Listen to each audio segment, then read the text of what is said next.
ನಮ್ಮ ಊರಿಗೆ ನಮ್ಮ ಶಾಸಕ ಕಾರ್ಯಕ್ರಮದಡಿ ಶಾಸಕ ಪ್ರದೀಪ್ ಈಶ್ವರ್ ಇಂದು ಹಲವು ಗ್ರಾಮಗಳಿಗೆ ಭೇಟಿ ನೀಡಿದ್ರು. ಈ ವೇಳೆ ಮಾತನಾಡಿ ಬಿಜೆಪಿಯವರು ಫ್ರೀಡಂ ಪಾರ್ಕ್ನಲ್ಲಿ ಒಂದೆರಡು ದಿನ ಪ್ರತಿಭಟನೆ ಮಾಡೋದಿರಲಿ, ವಿಜೇಂದ್ರ ಅವರು 6 ತಿಂಗಳ ಕಾಲ ಉಪವಾಸ ಸತ್ಯಾಗ್ರಹ ಮಾಡಲಿ ನೋಡೋಣ. ನನಗೆ ಅಧಿಕಾರ ಇರಲಿ ಬಿಡಲಿ, ಎಂದಿಗೂ SC/ST ಪರ ಇರುತ್ತೇವೆ. ಅಂಬೇಡ್ಕರ್ ನನಗೆ ದೇವರು ಎಂದು ಹೇಳಿದ್ರು. ತಾಲೂಕಿನ ಗೊಲ್ಲಹಳ್ಳಿ ಪಂಚಾಯಿತಿ ವ್ಯಾಪ್ತಿಯ 5 ಹಳ್ಳಿಗಳಿಗೆ ಭೇಟಿ ನೀಡಿದ್ರು. ಗೊಲ್ಲಹಳ್ಳಿ ಪಂಚಾಯಿತಿ ತುಂಬಾ ಹಿಂದುಳಿದಿದೆ, ರಸ್ತೆ ಅಭಿವೃದ್ಧಿಗೊಳಿಸುವಂತೆ ಜನರು ಮನವಿ ಮಾಡಿದ್ದಾರೆ. ಈ ಭಾಗದ ರಸ್ತೆ ಅಭಿವೃದ್ಧಿಗೆ ಶೀಘ್ರದಲ್ಲಿಯೇ 4 ಕೋಟಿ ರುಗಳಿಗೆ ಶಿಫಾರಸು ಮಾಡುತ್ತೇನೆ ಎಂದರು.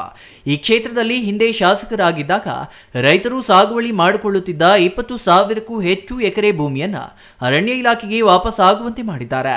ಅರಣ್ಯ ಇಲಾಖೆ ರಾಜ್ಯ ಸರ್ಕಾರದ ಹದ್ದುಬಸ್ತಿಗೆ ಬರೋಲ್ಲ.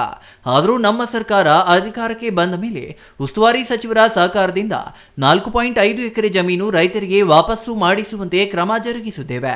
ಉಳಿದ ಜಮೀನಿಗೂ ಸುಪ್ರೀಂ ಕೋರ್ಟ್ನಲ್ಲಿ ದಾವೆ ಹಾಕಲು ಮುಂದಾಗುತ್ತೇವೆ ಎಂದರು.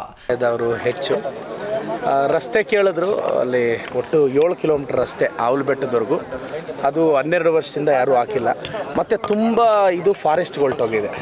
ನಾನು ಚಿಕ್ಕಬಳ್ಳಾಪುರದ ಜನತೆಗೆ ಮತ್ತೊಮ್ಮೆ ಸ್ಪಷ್ಟಪಡಿಸ್ತಿದ್ದೇನೆ, ಇಂದಿನ ಶಾಸಕರಿದ್ದಾಗ ಲತಾ ಮೇಡಮ್ ಅವರು DC ಅವರಾಗಿದ್ದಾಗ, ಮತ್ತೊಮ್ಮೆ ಚಿಕ್ಕಬಳ್ಳಾಪುರದ ಜನತೆ ರೈತರು ಇದನ್ನು ಕೇಳಿಸ್ಕೋಬೇಕು, ಲತಾ ಮೇಡಮ್ ಅವರು ಜಿಲ್ಲಾಧಿಕಾರಿಗಳಾಗಿರ್ತಾರೆ, ಇವತ್ತಿನ ಸಂಸದರು ಆವತ್ತು ಶಾಸಕರಾಗಿರ್ತಾರೆ. ಅವರ ಅವಧಿಯಲ್ಲಿ ಸರಿಸುಮಾರು 20,000 ಎಕರೆ ಫಾರೆಸ್ಟಿಗೆ ಬರೆದು ಬಿಡ್ತಾರೆ. ನಾವು ಗೆದ್ದ ಮೇಲೆ ನಾನು ನಮ್ಮ ಮಿನಿಸ್ಟರ್ ಸಾಹೇಬರು ಇಷ್ಟ ಒಂದು 8-10 ಮೀಟಿಂಗ್ ಮಾಡಿರ್ತೀವಿ ಈ ನಿಟ್ಟಿನಲ್ಲಿ. ಫಾರೆಸ್ಟ್ ವಿಚಾರದಲ್ಲಿ ನಾವು ಸುಪ್ರೀಂ ಕೋರ್ಟ್ಗೆ ಅಪ್ಡೇಟ್ ಆಗಬೇಕು ಅಂತಲೂ ನಮ್ಮ ಮಿನಿಸ್ಟರ್ ಸಾಹೇಬ್ ಹೇಳಿದ್ದಾರೆ. ಸೊ ನಾನು ರೈತರಿಗೆ ಹೇಳೋಕ್ಕೆ ಇಷ್ಟಪಡ್ತೀನಿ, ದಯವಿಟ್ಟು ಇದು ಫಾರೆಸ್ಟ್ ಯಾವಾಗ ಆಯಿತು, DC ಆರ್ಡರ್ ಯಾವಾಗ ಆಯಿತು ಅಂತ ನಾವು ಗಮನಿಸಿ. ನನಗದು ದೊಡ್ಡ ಚಾಲೆಂಜ್ ಆಗಿದೆ ಹಳ್ಳಿಗಳಲ್ಲಿ.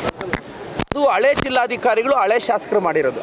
ಆದರೂ ಎಲ್ಲೆಲ್ಲಿ ಸಾಧ್ಯನೋ ನಾವೀಗ 4,500 ಎಕರೆ ವಾಪಸ್ ತೊಗೊಂಡಿದ್ದೀವಿ ಕಷ್ಟಪಟ್ಟು. ಅವರು ಫಾರೆಸ್ಟ್ ಅವ್ರಿಗೂ ಏನಾಗುತ್ತೆ, ಫಾರೆಸ್ಟ್ ಸೆಂಟ್ರಲ್ಗೆ ಬರುತ್ತೆ ಸರ್, ನಮಗೆ ಬರಲ್ಲ. ಸೊ ನಾನು ರೈತರಿಗೆ ಹೇಳ್ತೀನಿ, ಎಷ್ಟೆಲ್ಲ ಸಾಧ್ಯನೋ ಅವ್ರ ಪರವಾಗಿ ನಿಲ್ತೀವಿ, ಕಾನೂನು ರೀತಿ ಹೋರಾಟ.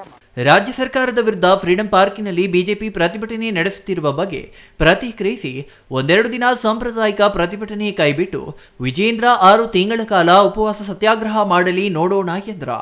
ಚಿಕ್ಕಬಳ್ಳಾಪುರ ನಗರಸಭೆ ಬಜೆಟ್ ವಿಚಾರಕ್ಕೆ ಅಲ್ಲಿ ಹಣವೇ ಇಲ್ಲ, ಆದರೆ ಬಜೆಟ್ ಏನು ಮಂಡಿಸ್ತಾರೆ, ಇರಲಿ ಡಿಸೆಂಬರ್ವರೆಗೂ ಕಾಲ ಕಳೀತಾರೆ, ಆಮೇಲೆ ನಾವೇ ಅಧಿಕಾರ ಚಲಾಯಿಸ್ತೇವೆ ಎಂದರು. ಈ ವೇಳೆ ತಹಸೀಲ್ದಾರ್, ತಾಲೂಕು ಪಂಚಾಯಿತಿಯು, ಆರೋಗ್ಯ, ವಿದ್ಯುತ್ ಇಲಾಖೆ, ಪಶುಸಂಗೋಪನಾ ಇಲಾಖೆ, ಶಿಕ್ಷಣ ಇಲಾಖೆ, ಮಹಿಳಾ ಮತ್ತು ಮಕ್ಕಳ ಕಲ್ಯಾಣ ಇಲಾಖೆ ಅಧಿಕಾರಿಗಳು ಹಾಜರಿದ್ದರು.